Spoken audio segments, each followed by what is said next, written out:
Good morning, good afternoon, or good evening, my beautiful hot messes. My name is Mistress Lavender, and today I'm reading The Artist Seduction by Robert Greene. I'm on page 88, and before we begin, make sure to like, comment, and subscribe, and turn your post notifications on. Let's begin. Master the art of insinuation. Making your targets feel dissatisfied and in need of your attention is essential, but if you are too obvious, they will see through you and grow defensive. There is no known defense. However, against insinuation, the art of planting ideas in people's mind by dropping elusive hints that take root days later, even appearing to them as their own idea. Insinuation is a supreme means of influencing people. Create a sublage,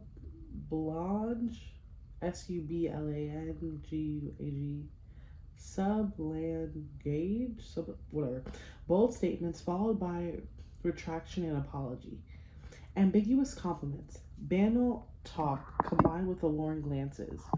That enters the victim's unconscious to convey your real meaning. Make everything suggestive.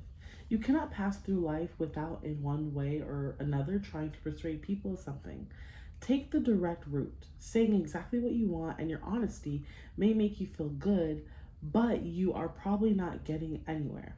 People have their own sets of ideas, which are hardened into stone by habit. Your words entering their minds compete with the thousands of preconceived notions that are already there and get nowhere. Besides, people resent your attempt to persuade them, as if they were incapable of deciding by themselves, as if you knew better. Consider instead the power of insinuation and suggestion. It requires some patience and art, but the results are more than worth it. The way insinuation works is simple. Disguised in a banal remark or encounter, a hint is dropped.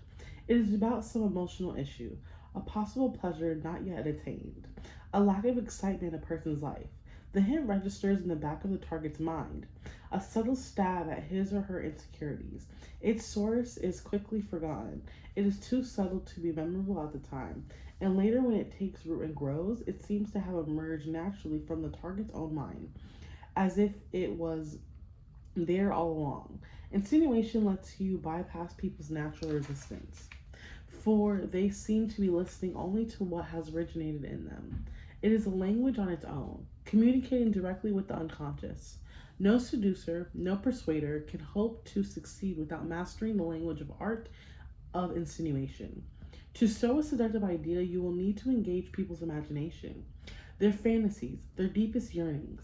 What sets the wheels spinning is suggesting things that people want to hear. The possibility of pleasure, wealth, health, adventure. In the end, these good things turn out to be precisely what you seem to offer them. They will come to you as if on their own, unaware that you insinuate the idea in your head. Slips of the tongue, apparently indifferent, inadvertent, sleep on it kind of comments, alluring references, statements for which you quickly apologize. All of these have immense insinuating power. They get under people's skin like a poison and take on a life of their own. The key of succeeding with your insinuations is to make them with your targets are at most relaxed or distracted, so what they are not aware of is what is happening. Polite banter is often the perfect front for this. People are thinking about what they will say next. You are absorbed in their own thoughts. Your insinuations will barely register, which is how you want it. In Seduction, as a French contortion, Nino de advised it is better not to talk about your love for a person. Let your target read it in your manner. Your silence on the subject will have more insinuating power than if you addressed it directly. No, not only words insinuate, pay attention to gestures and looks. Slight physical contact insinuates desire, as does an unusual warm tone of voice.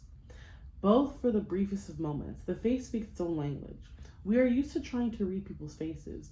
We are used to, which are often better indicators of their feelings than what they say, which is so easy to control. Since people are always reading your looks, use them to transmit the insinuating signals you choose.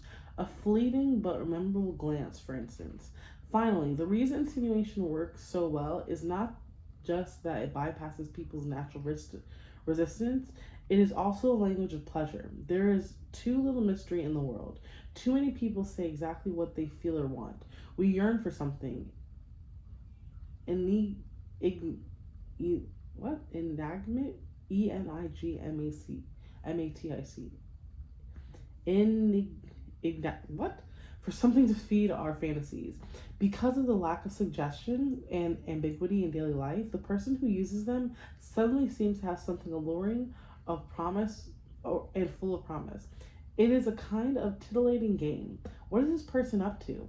Hints, suggestions, and insinuations create a seductive atmosphere, signaling that their victim is no longer involved in the routines of daily life, but has entered another realm.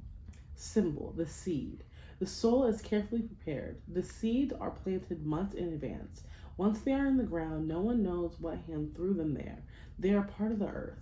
Disguise your manipulations by planting seeds that take root on their own. So I'm stopping there. I'm gonna start next episode on page 93 for part 7, Enter Their Spirit. But again, my name is Mistress Lavender. Thank you so much for staying with me and listening to me read. Again, I'm reading The Art of Seduction by Robert Greene, and I'll see you next episode on page 93. I hope you have a great day, and let me know. Did you get this book? Are you reading it? Are you reading something else? If so, comment it down below. Have a great day. I'll see you later.